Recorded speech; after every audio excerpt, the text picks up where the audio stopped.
Video बघत असलेल्या प्रत्येकाला महाप्रपंचतर्फे तेजस तुंगारचा सप्रेम जय शिवराय, सप्रेम जय श्रीराम. 2014ला निवडणुकीचं म्हणजेच लोकसभा निवडणुकीचं कॅम्पेन सुरू होतं. भारतीय जनता पक्षाकडून प्रचार चालू होता, काँग्रेसकडून चालू होता. आणि तेव्हा चित्र असं होतं की यार परत एकदा काँग्रेस रिपीट होती की काय. मात्र वारं बदलत गेलं. लोकांमध्ये एक विश्वास निर्माण होत गेला आणि नरेंद्र मोदी देशाचे पंतप्रधान बनले, तेही स्पष्ट बहुमतासह. हा काँग्रेससाठी सगळ्यात तगडा झटका होता, कारण प्रचार करत असताना यांनी होता होईल तेवढी नरेंद्र मोदी यांची बदनामी केली होती. गोध्रा हत्याकांडावरून बोलले होते. त्यानंतर अशा अनेक गोष्टी त्यांनी ज्या नाहीत त्या सुद्धा उकरून काढल्या. विनाकारण अफवा पसरवण्याचा सपाटा लावला. नरेंद्र मोदी यांना मौत का सौदागर देखील म्हटलं गेलं. आणि हे सोनिया गांधी यांचं वक्तव्य होतं, जे जी स्वतःबाई संशयित आहे. तुम्ही बघा, जेव्हा सोनिया गांधी यांचं राजीव गांधींशी लग्न झालं तेव्हा कुठलीही परमिशन नसताना त्या इस्रोमध्ये गेल्या. त्यांना इस्रो बघायचं होतं. विक्रम साराभाई होते तेव्हा. ह्या गेल्या इस्रोमध्ये. यांनी सगळी पाहणी केली, बऱ्याचशा शास्त्रज्ञांना भेटल्या. जवळपास 3 दिवस होत्या त्या इस्रोमध्ये. कशासाठी होत्या हे पुढे नंतर उलगडेल. मात्र त्या गेल्यानंतर 1 महिन्याच्या आत इस्रो मधले सायंटिस्ट वेगवेगळ्या कारणाने संशयास्पदरित्या मरायला लागले. त्यांचे मृत्यू झालेत संशयास्पदरित्या. एवढंच काय, ज्या विक्रम साराभाईंनी इस्रोचा सगळा प्रोजेक्ट, सगळी जागा, सगळी माहिती सोनिया गांधींना दिली, त्या विक्रम साराभाईंचा मृत्यू देखील संशयास्पद पद्धतीने झाला. आणि ही बाई नरेंद्र मोदी यांना मौत का सौदागर म्हणते. कमाल आहे की नाही? किती विरोधाभास आहे. आता सुद्धा तसंच काहीसं घडलेलं.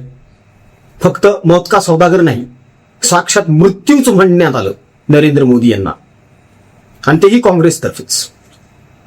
आणि त्याची भलावण महाराष्ट्रातल्या एका बोलघेवड्या हागऱ्या संपादकानं केली आणि तो थोबाडावर आपटला दणकावून. कसा ते आजच्या व्हिडिओमध्ये स्पष्ट होईलच तुम्हाला सगळ्यांना. मित्रांनो, ज्याप्रमाणे आपण कर्करोगग्रस्त रुग्ण, त्यांचे औषध उपचार, अन्नदान हे सगळं करत आलेलो आहोत, विद्यार्थ्यांच्या शिक्षणाच्या अडचणी, आपल्या हिंदू माता बंधू भगिनी यांच्या अडीअडचणी, शेतकरी यांच्यासाठी सेवा देत आलेलो आहोत, पुढेही देणार आहोत. तुमच्या सहकार्यानं हे काम पूर्णत्वास जात आहे. त्याचप्रमाणे आता मोठ्या प्रमाणावर आपण वृक्षारोपण करत आहोत, तेही काळाची गरज ओळखून. वर्षागणिक परिस्थिती भीषण होत जाणार आहे, त्यामुळे पुढच्या पिढीच्या भवितव्यासाठी आपल्याला आजच पाऊल उचलायचंय. म्हणून मोठ्या प्रमाणावर आपण वृक्षारोपण करत आहोत. तुम्हाला फक्त एक वृक्ष आणि त्याचं कुंपण इतकंच सहकार्य परिवाराला करायचं आहे. परिवार झाड लावेल आणि परिवार झाड जगवेल सुद्धा, ही खबरदारी आणि जबाबदारी परिवारानं घेतलेली आहे. तज्ज्ञ नेमलेले आहेत यासाठी. त्यामुळे दिल्या गेलेल्या जीपे फोनपे क्रमांकावर आपल्या इच्छेनुसार, मर्जीनुसार, काळाची गरज ओळखून पुढच्या पिढीच्या भवितव्यासाठी जे काही योगदान सहकार्य करता येऊ शकतं निश्चित करा मित्रांनो. कारण पाण्याच्या बाटल्यांप्रमाणे ऑक्सिजनच्या बाटल्या विकत घेणं परवडणार नाही. तेव्हा पुढे या. तर झालं काय, तर हाफिज सईद असो, मसूद अझर असो, किंवा अफजल गुरु असो, किंवा तो याकूब असो, या सगळ्यांना काँग्रेसनं कुरवाळलेलं आहे. मसूद अझरजी, हाफिज सईद साहब, अफजल गुरुजी, असा सन्मान हे देत आलेत काँग्रेसवाले यांना. त्यावर एक नुकताच व्हिडिओ केला आम्ही. आणि नरेंद्र मोदी यांना मात्र टेररिस्ट म्हटलं गेलं. दहशतवादी, आतंकवादी, टेररिस्ट. आणि कोण बोललं? मल्लिकार्जुन खरगे. ठीक आहे, या मल्लिकार्जुन खरगेच्या खानदानाला, यांच्या पूर्वजांना जिवंत जाळलेलं आहे शांतिप्रिय समाजानं. तरी हा मल्लिकार्जुन खरगे बेशरमपणे, निर्लज्जपणे त्यांची भलावण करत सुटलाय. ते फक्त अँटोनियो मायनो आणि राहुल विंचीकडे बघू.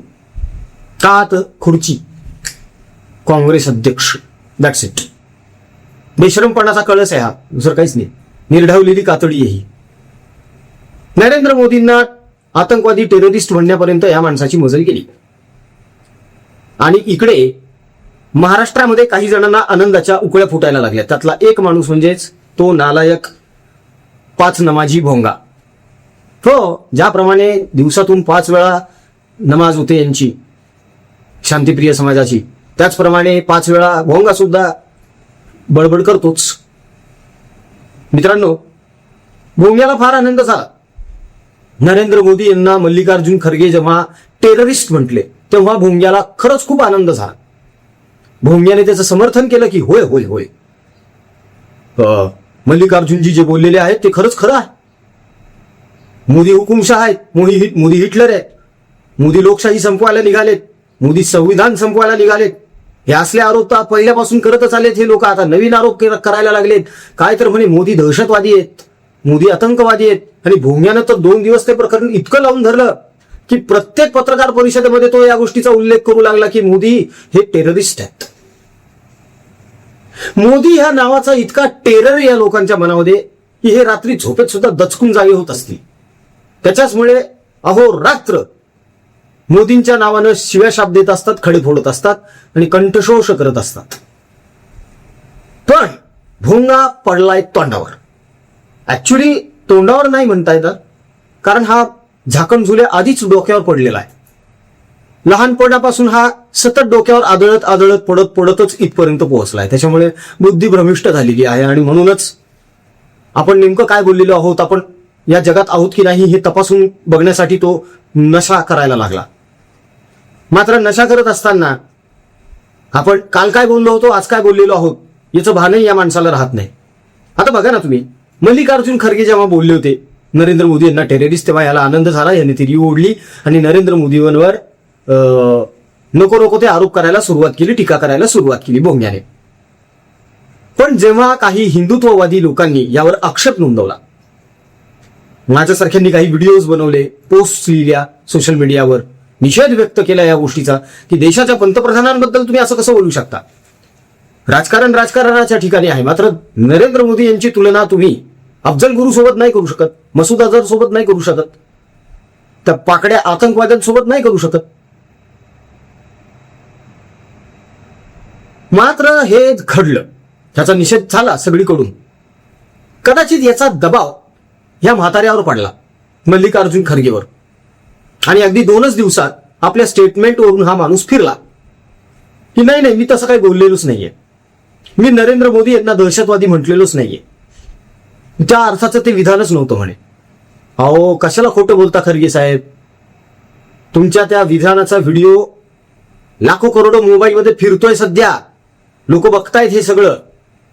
आणि फक्त तुमचेच नाही तर तुमच्या दिग्गीराजाचा पण व्हिडिओ फिरतोय, राहुलचा पण व्हिडिओ फिरतोय, कपिल सिब्बलचा पण फिरतोय की तुम्ही कसं कुरवाळलेलं आहे या दहशतवाद्यांना आणि आतंकवाद्यांना. आणि नरेंद्र मोदी सारख्या राष्ट्रभक्त माणसाला तुम्ही टेररिस्ट म्हणता. अरे, त्याच माणसानं तर हिंदू जागरूक केला देशातला. त्याच माणसाने तर मशाल पेटवली, ज्वाळा पेटवली आहे हिंदुत्वाची. एक काळ असा होता मित्रांनो, या काँग्रेसच्या कार्यकाळामध्ये सोनिया गांधींच्या विरोधात मध्ये बोलता येत नव्हतं कोणाला काही फारसं उघडपणे. लिंचिंग व्हायची जागेवर. हे स्वतःला अहिंसावादी म्हणवणारे घरात घुसून मारायचे लोकांना. ही वस्तुस्थिती आहे, ही परिस्थिती होती तेव्हा सोनियाच्या काळामध्ये. खूप सोनियाचे दिवस होते ना तेव्हा. आता तसं होत नाहीये. नरेंद्र मोदी यांच्यावर गलिच्छ भाषेमध्ये सुद्धा आरोप होतात. फक्त मोदीच काय, त्यांच्या बायकोवर सुद्धा घाणेरडी टिप्पणी करतात हे लोक. मात्र हाणामारी होत नाही, कुणी घरात घुसून मारत नाही यांना. हे अभिव्यक्ती स्वातंत्र्य आहे. सोनिया गांधींच्या वेळी होतं का हे स्वातंत्र्य? राहुल गांधी विरोधात कोणी बोललं तर काय व्हायचं माहितीये ना. अख्खीची अख्खी फॅमिली गायब केलेली या लोकांनी. कितीतरी फॅमिलीज गायब केल्या. सुकन्या देवी प्रकरण, या प्रकरणाला वाचा कधी फुटली माहितीये का? 2014 नंतर. प्रकरण कधीच आहे? 2004चं. 10 वर्षानंतर वाचा फुटली त्या प्रकरणाला. विचारा बरं एखाद्या काँग्रेसीला सुकन्या देवी कोण येते. बघा कसं ततपप करायला लागतो. लगेच म्हणायला लागतात नाही हे तर विरोधकांचं षडयंत्र आहे. राहुल गांधींचा आणि सुकन्या देवीचा काही संबंध नाही. अख्खीची अख्खी फॅमिली गायब करून टाकली बलवंत सिंगांसोबत. आणि हे नरेंद्र मोदींना टेररिस्ट म्हणतात. देशामध्ये आजपर्यंत जेवढे बॉम्ब फुटलेले आहेत, अर्धे अधिक बॉम्बस्फोटांमध्ये तर यांचाच हात असू शकतो. आम्ही फक्त शक्यता वर्तवलेली आहे. हे डीप स्टेट कडून पैसे घेतात. अँटोनियो माइनोवर तर आरोप झालेले आहेत, ही गुप्तहेर आहे दुसऱ्या देशाची. आपल्या देशामध्ये अराजक निर्माण करण्यासाठी जिला पाठवलं गेलेलं आहे. अनेक पुस्तकांमध्ये याचे दाखले सुद्धा आहेत. त्याकडे यांचं लक्ष जात नाही का? ह्या भोंग्याला, या झाकण झुलेला तिकडे बघावं वाटत नाही का? 100 दिवस जेलमध्ये होता, खरडे घाशी करत बसला, तिथे काहीतरी पेपर घेऊन लिहित बसला होता, गटारछाप लिखाण. त्याच्याऐवजी हे पुस्तकं वाचले असते तर थोडे डोळे उघडले असते आणि खरा आतंकवादी कोण, खरे टेररिस्ट कोण हे कळलं असतं भोंग्याला सुद्धा. पण आता जेव्हा मल्लिकार्जुन खरगे यांनी पलटी मारली, तर आपल्या विधानावरून भोंगा पलटी मारणार का?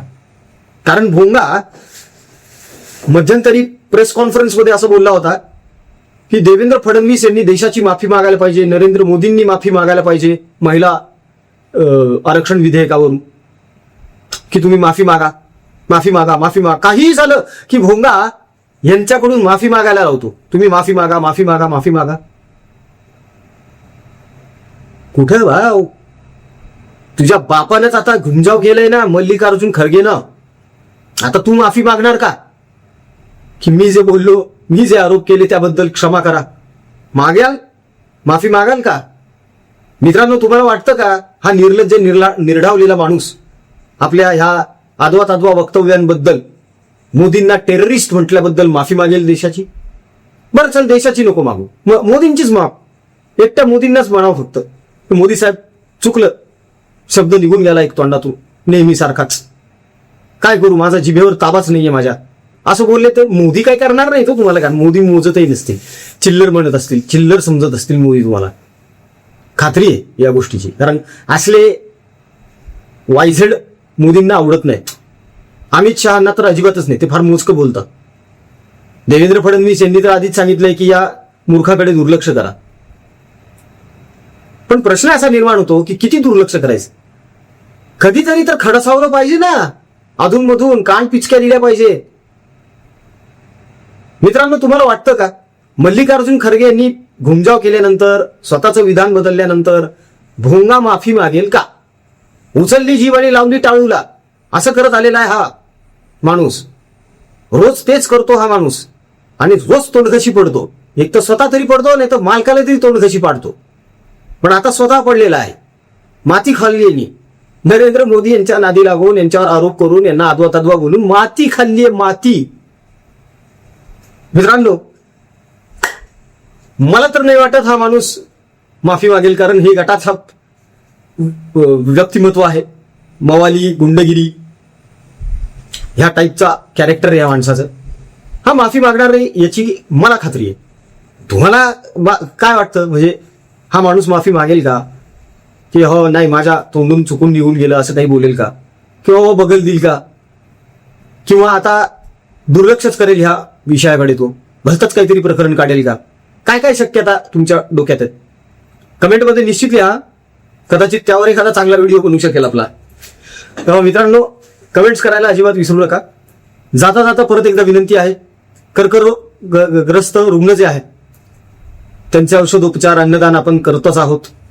तुमच्या सहकार्यानं, तुमच्या पाठिंबाने, आशीर्वादानं. अडीअडचणीत असलेले आपले हिंदू माता बंधू भगिनी यांची सेवा करतोय. शेतकऱ्यांची, विद्यार्थ्यांची, त्यांच्या अडीअडचणी सोडवण्यासाठी आपण नेहमीच पुढाकार घेत आलेलो आहोत. हे सगळं काही शक्य होतं ते आपल्या परिवाराच्या या तुमच्यासारख्या सदस्यांमुळे. मित्रांनो, आता आपण खूप मोठ्या प्रमाणावर काळाची गरज ओळखून वृक्षारोपण करत आहोत. फक्त झाड लावणं महत्वाचं नाहीये, तर झाड जगवणं फार महत्वाचं. आणि हीच महत्वाची जबाबदारी परिवार तज्ज्ञांच्या मार्गदर्शनाखाली घेतोय. त्यामुळे भविष्यात आणखी भीषण परिस्थिती निर्माण होऊ नये, आपल्या पुढच्या पिढीला मोकळा श्वास घेता यावा, यासाठी दिल्या गेलेल्या जीपे फोनपे क्रमांकावर तुमच्या इच्छेनुसार, मर्जीनुसार या सत्कर्मात तुम्हाला जे काही योगदान द्यावंसं वाटतं निश्चित स्वरूपाने द्या. मित्रांनो, काळाची गरज ओळखा. ट्रान्झॅक्शनचा स्क्रीनशॉट व्हॉट्सअपवर टाका, म्हणजे त्याची पावती आपल्याला बनवता येईल. मित्रांनो, पाण्याच्या बाटल्यांसारख्या ऑक्सिजनच्या बाटल्या जर विकत घ्यायच्या नसतील ना, तर आजच पाऊल उचला आणि सहकार्य करा. व्हिडिओ आवडला असेल तर कमेंट्स करा, लाईक करा, शेअर करा. महाप्रपंच या युट्यूब चॅनलला सबस्क्राईब करा. जय हिंद, जय महाराष्ट्र, वंदे मातरम, जय शिवराय, जय शंभूराजे, जय भवानी, जय जगदंब, भारत माता की जय, जय श्रीराम.